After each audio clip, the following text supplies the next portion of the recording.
I spent a lot of time yesterday afternoon reading a lot of articles and watching a few videos pertaining to the death of Alexei Navalny, of course, who was reportedly a political opposition figure in the nation of Russia.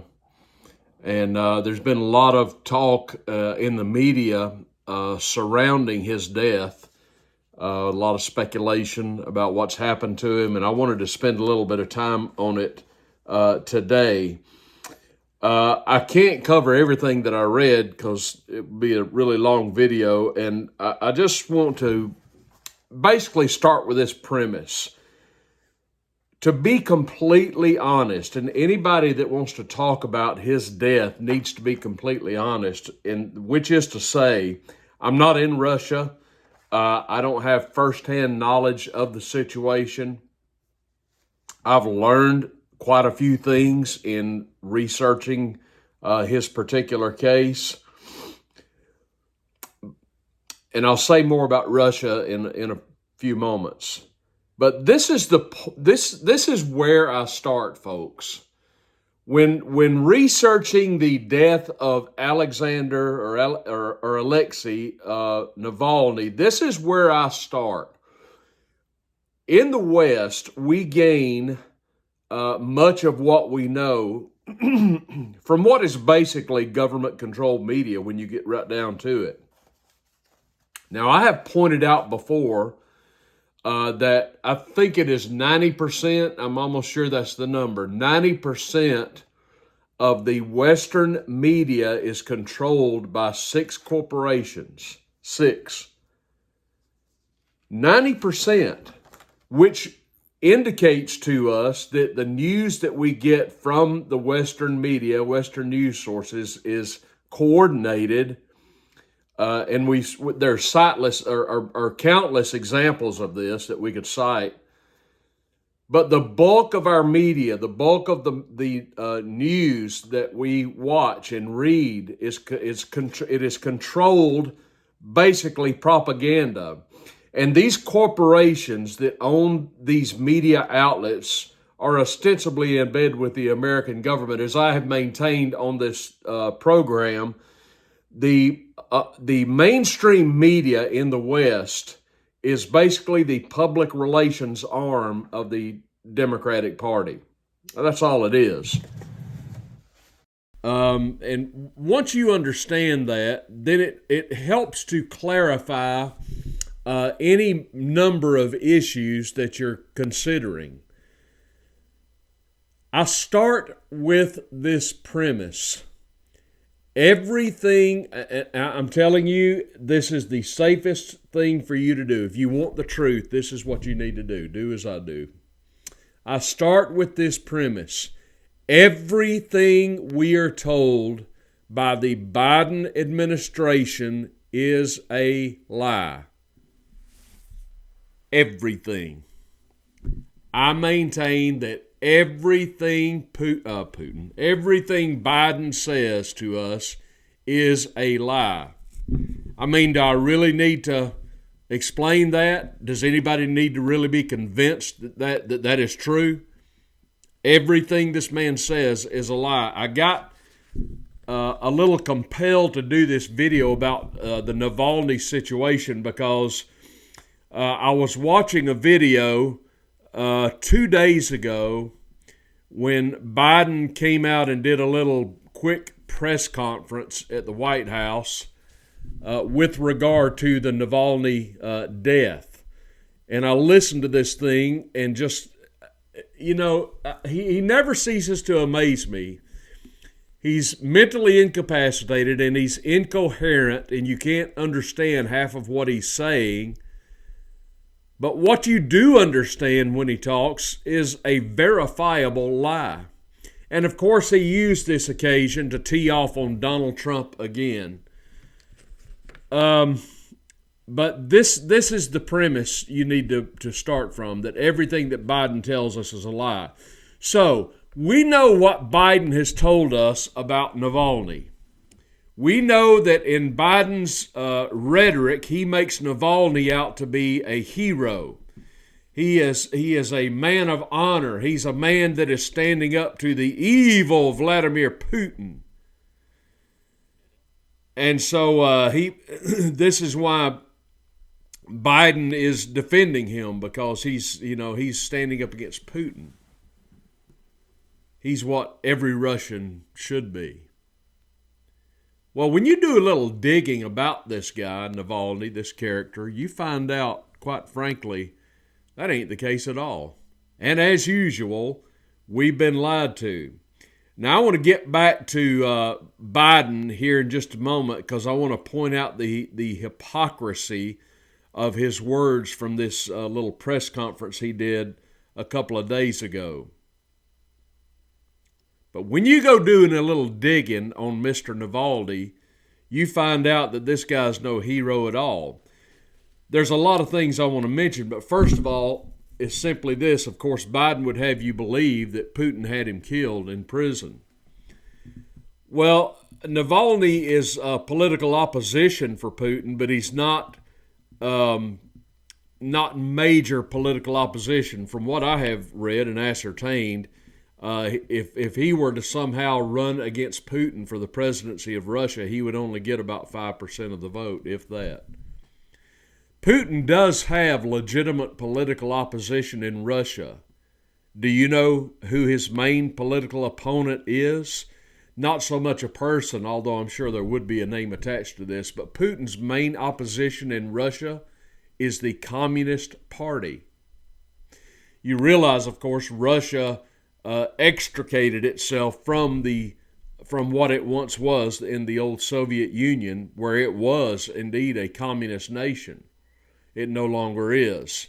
It is a nation on the march to freedom and liberty. It's a wonderful thing. But there are still communists in Russia, and this is Putin's main political opponent. Certainly not Navalny. And while I'm on the topic, how many of you have seen the video that Tucker Carlson did from a Russian grocery store?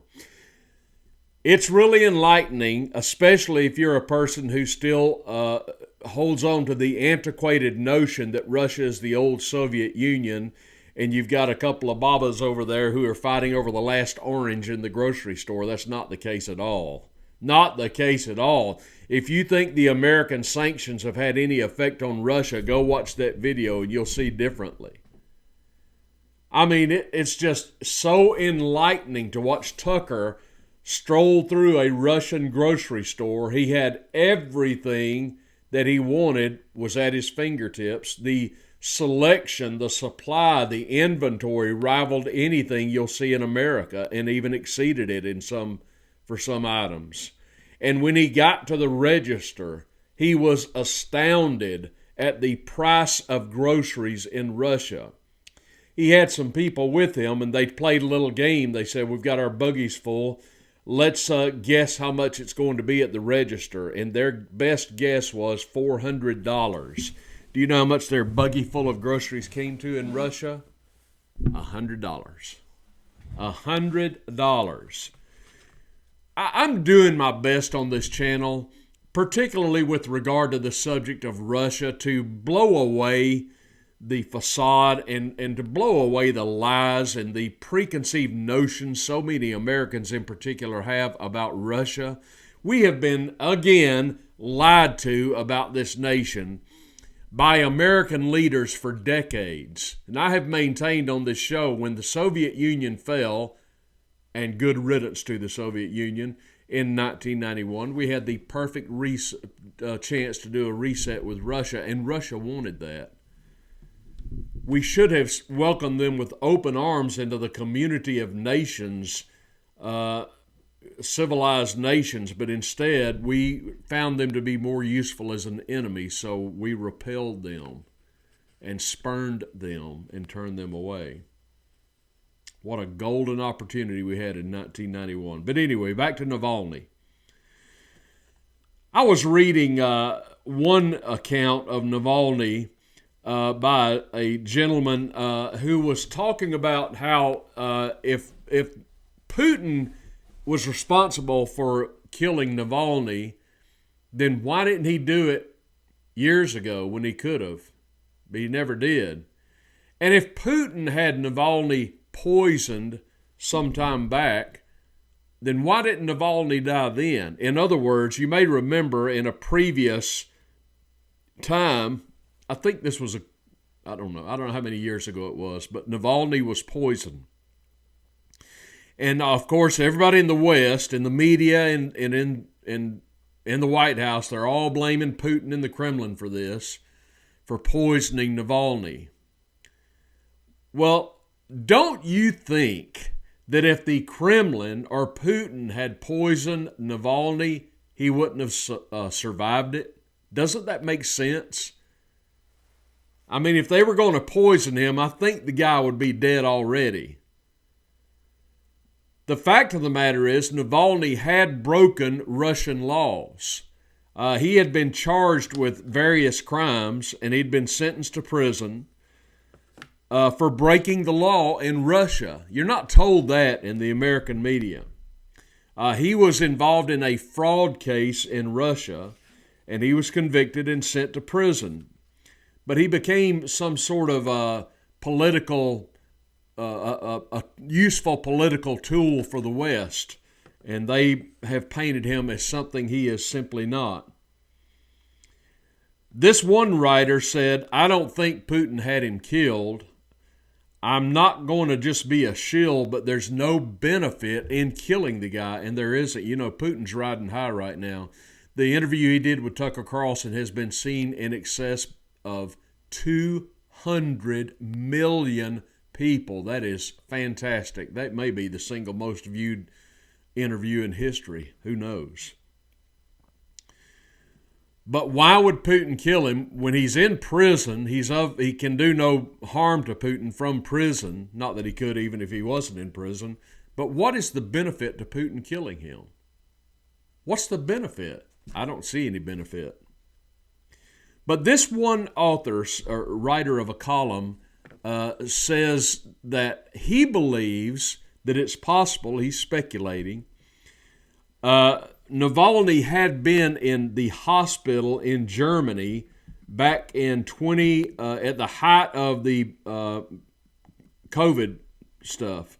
And he says the timeline checks out that Navalny was probably triple vaxxed. Hello?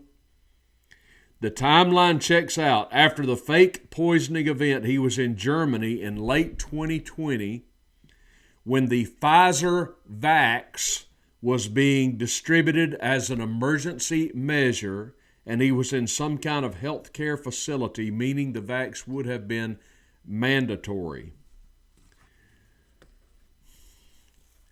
How many of you have seen countless examples by this point of perfectly healthy, reasonably young people, some very young people, some athletes who are just keeling over for no reason whatsoever? And the thing they all have in common is the jab. And so this writer is speculating that Navalny perhaps died because he was triple vaxxed. That's not a stretch. That's not a stretch at all.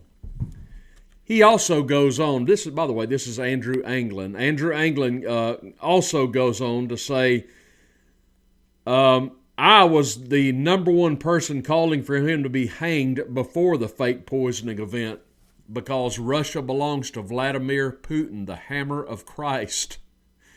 Calling for the deposal of Putin is no different than calling for the death of the king in the Middle Ages. Of course, anyone at any time in history had a right to challenge the legitimacy of the king. People can say and do whatever they want. But as the saying goes, if you take a shot at the king, you better not miss. Now, this is really what I want to say about the difference in Russian culture and Western culture. A lot of times we may try and examine situations in Russia and in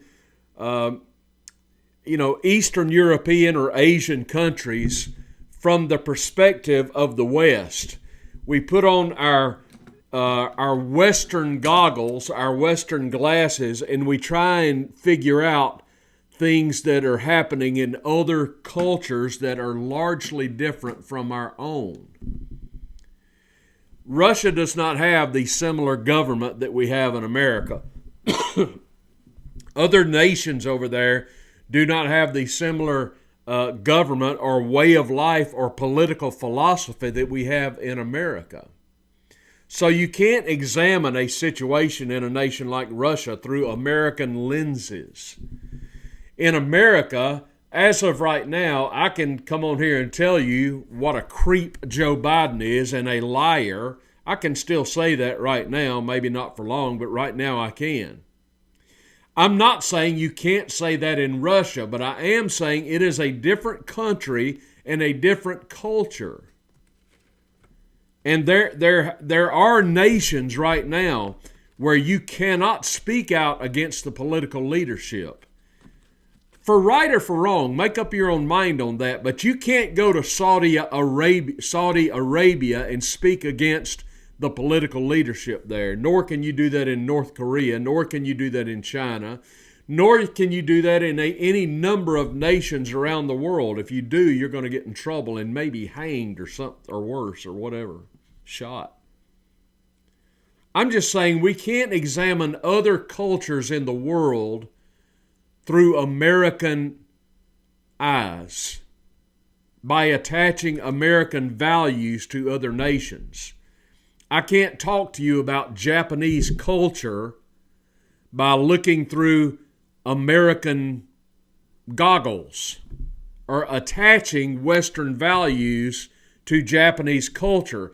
It's a different land. It's a different culture. It has different customs and ideas about how people live and should be governed and what have you. So Biden stands before the cameras all outraged at the death of Navalny, but this is a man who is attaching I don't want to use the word values with Biden. But what is outrageous to me about Biden, folks, is simply this. This is what I really want to get down to.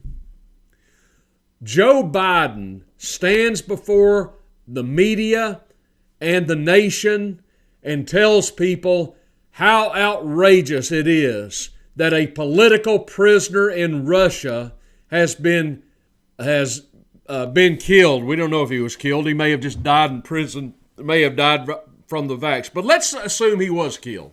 Let's assume Navalny was killed or assassinated in prison. And for this, Joe Biden is completely outraged that a political prisoner who was simply speaking his mind in Russia has been put to death. Does anybody see where I'm going with this? Hey, Joe Biden, does the name Gonzalo Lira mean anything to you, pal? Does the name Edward Snowden mean anything to you?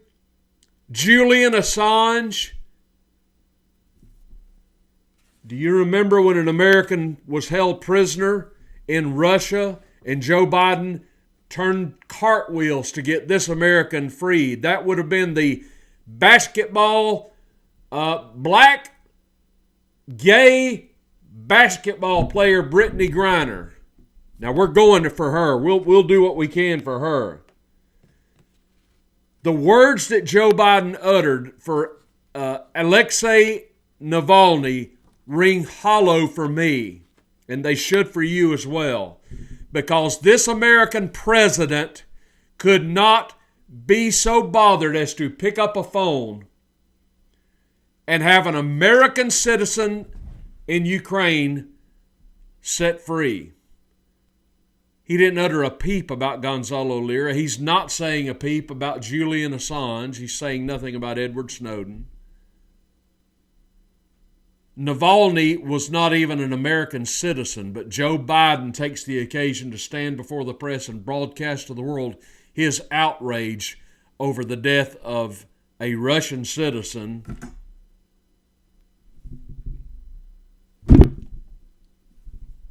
Biden, what's wrong with you? Gonzalo Lira was an American citizen, but your State Department and Victoria Nuland couldn't do squat for an American citizen. So your outrage, your faux outrage over Navalny is just that. It is meaningless. You're only upset because you have your narrative and you have your propaganda, and you don't want any deviation from that. I don't think it's a big loss for the world that Navalny is gone. I don't know what happened to him. Quite frankly, I don't care what happened to him. I'm an American. I'm more concerned about what's happening in America, and you should be too if you're an American. But this outrage this faux outrage by Joe Biden is just sickening. This man is a liar. Every word that comes out of his mouth is a lie. Now, you can believe what you want about Navalny. That's up to you. But in my view, he was no hero, and he does not deserve all these laudatory terms of praise that so many people are heaping on him. And Andrew England calls him a rat bastard and says good riddance. Make up your own mind. All I know is that if Biden says he was good, I can safely conclude he was bad. Those are my thoughts on Navalny. Make of it what you will. Give me a comment down below if you would. Like this video and subscribe to the channel. I would appreciate it. This is Trailer Trash Tim. Thanks for joining me. I'll see you soon.